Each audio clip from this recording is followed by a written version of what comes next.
सुदर्शन घुलेनंच संतोष देशमुखांना जीवे मारण्याची दिली होती धमकी। आवादा कंपनी बाहेरील चहाच्या टपरीवर चहा पिणाऱ्या प्रत्यक्षदर्शीचा जबाब।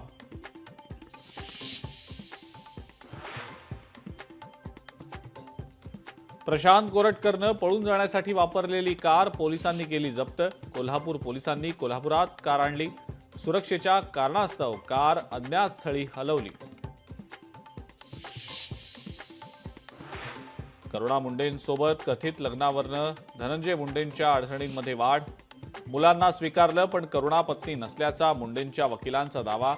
धनंजय मुंडेंच्या याचिकेवर पुढची सुनावणी 5 एप्रिलला।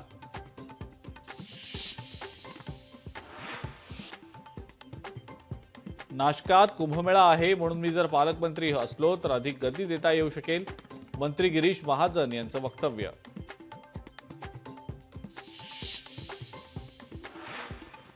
उशिरा का होईना आता सगळ्यांनाच कळू लागलंय की बाळासाहेबांच्या विचारांची शिवसेना कोणाची आहे ते। ठाकरेंच्या पदाधिकाऱ्यांना भिंग घेऊन शोधावं लागतंय। उदय सामंत यांनी उद्धव ठाकरेंना डिवचलं।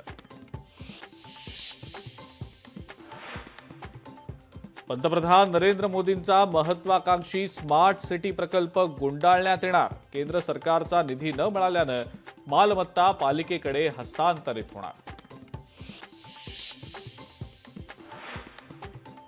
महापुरुषांचा अवमान करणाऱ्यांवर मोक्कासारखा कायदा लावा। विशेष अधिवेशन बोलावून कायदा करा।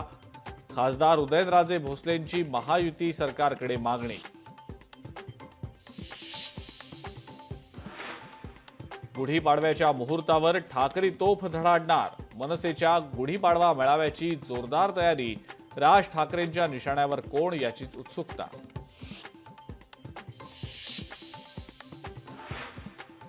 गुढीपाडव्याला पंतप्रधान मोदींचा नागपूर दौरा।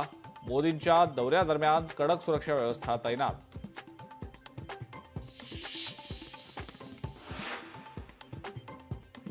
गुढीपाडव्याच्या निमित्तानं ठाणे मुंबईसह राज्यभरातल्या बाजारपेठा गजबजल्या।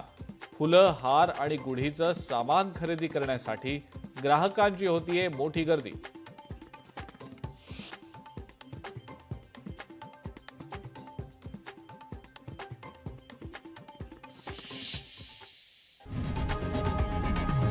लोकशाही मराठी ऐका, पहा, जागरूक रहा।